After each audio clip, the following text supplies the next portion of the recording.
बॉबी देओल को कंगवा के अंदर विलन बताया जा रहा है, पर हो सकता है कि वो विलन ना हो बिकॉज ऑफ कंगवा और बॉबी देओल ये दोनों ही एक ही आइलैंड के लोग हैं। इनके बीच में मे बी सिविल वॉर चल रहा होगा। Hello guys, welcome to HS explore. आज हम एक्सप्लोर करने वाले हैं कंगवा, जो कि कुछ गेम ऑफ थ्रोन की तरह दिख रही है। इस मूवी की कहानी एक आइलैंड पे फोकस होगी और इस दुनिया का मैप कुछ इस तरीके से दिखता है। अब इसमें से कौन से वाला आइलैंड पे स्टोरी फोकस होने वाली है ये बोल पाना तो थोड़ा सा मुश्किल है, लेकिन उस आइलैंड पे बॉबी देओल के एंसिस्टर और कंगवा के एंसिस्टर, इन दोनों के बीच में काफी समय से वॉर चलती हुई आ रही थी, जहाँ पे इस आइलैंड के लोग नॉर्मल लाइफ से बहुत ज्यादा पीछे चल रहे हैं। अभी नॉर्मल हट में जी रहे हैं और कुछ अपने अवतार में ओमटिकाया कबीला है, उसी तरीके से इनकी लाइफ है। स्टोरी राजा महाराजाओं के जमाने की होगी और अवतार में जैसे कि माँ एवा को ये लोग सब कुछ मानते थे, वैसे यहाँ पे भी कोई देवी देवता होंगे जिनकी ये सब लोग पूजा किया करते होंगे। और तो और यहाँ पे जितने भी लोग हैं सालों से उनके बीच में सिविल वॉर चलती हुई आ रही होगी और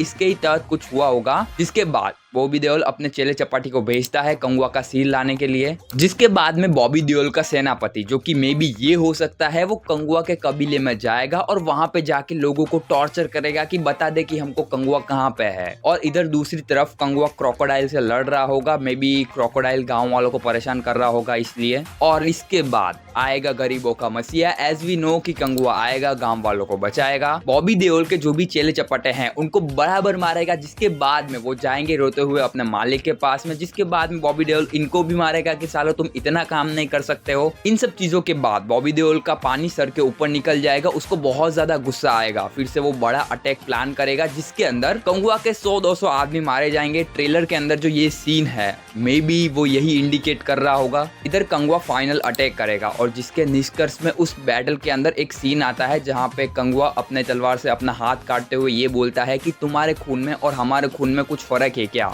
मे बी वो बॉबी देओल को कन्विंस कर रहा है कि हम दोनों सिविल वॉर ना करके एक दूसरे से अलायंस कर ले, क्योंकि कोई बड़ा खतरा आने वाला है। जैसा कि गेम ऑफ थ्रोन में था कि विंटर इज कमिंग, यहाँ पे हो सकता है कि शिप इज कमिंग, क्योंकि हमको ट्रेलर की स्टार्टिंग में ही दिखा दिया जाता है कि ये आइलैंड रिसोर्सेज से भरपूर है। तो हो सकता है कि जो दूसरे कॉन्टिनेंट के राजा महाराजा है वो फिराक में रहते हो कि कब इस आइलैंड पे अटैक करे। एक राजा तो हमको दिखाया भी जाता है जिसके ध्वज में ईगल का सिंबल है, और मे बी इस राजा के पास एडवांस टेक्नोलॉजी वाले वेपन हो, शिप हो, जो कि अब इस कॉन्टिनेंट के लिए, मतलब इस आइलैंड के लिए आ रहा है अटैक करने के लिए, यहाँ के रिसोर्सेस लेने के लिए। पर एक चीज है कि अगर बॉबी देओल और कंगवा एक दूसरे के दुश्मन नहीं है तो फिर ये गद्दी के लिए क्यों लड़ रहे हैं। मेरी स्टोरी के अकॉर्डिंग आगे ऐसा हो सकता है कि जो दूसरा ईगल के ध्वज वाला राजा है वो इस आइलैंड पे आए, अटैक करे, जिसके जवाब में कंगवा भी अटैक करे। और अवतार के अंदर जैसे कि माँ ईवा ने जैक सुल्ली को बहुत सारे अलग अलग प्राणियों की सहायता दी थी, वैसे यहाँ पे भी कंगवा को इनकी जो भी देवी हो वो सहायता दे। हम देख पाते हैं कि वो हाथी पे बैठा हुआ है, उनके पास शेर वगैरह कुछ होंगे। या फिर एक पॉसिबिलिटीज ऐसी भी है कि जो ईगल वाला राजा है जिसके पास बहुत सारा सोना है, उसने ऑलरेडी बॉबी देओल के साथ में हाथ मिला लिया हो। बॉबी देओल ने बोल दिया हो कि हाँ तुम हमारे यहाँ पे आओ, रिसोर्स ले जाओ,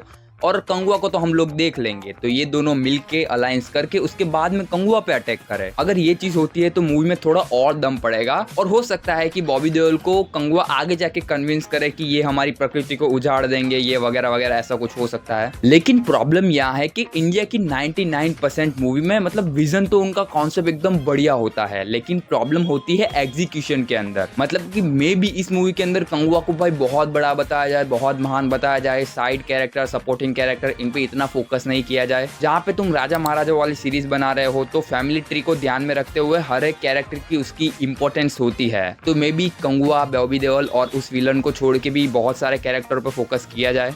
दूसरा कि इसका ट्रेलर अच्छा है, कल की मूवी का ट्रेलर भी अच्छा था, लेकिन प्रॉब्लम कहाँ है राइटिंग के अंदर, कि ये लोग क्या करते हैं, अच्छे राइटर को हायर नहीं करते हैं, या फिर उसको अच्छा पेमेंट नहीं करते हैं, या फिर राइटर ने जैसी स्क्रिप्ट दी है उसके अंदर अपना कुछ घुसा देते हैं। अगर ऐसी कुछ चीजें नहीं है तो ये मूवी डेफिनेटली एक अच्छी मूवी हो सकती है, लेकिन अगर इन चीजों को ये लोग डालते हैं इसके अंदर तो फिर भाई भूल जाओ कि कोई ये मूवी बढ़िया होने वाली है।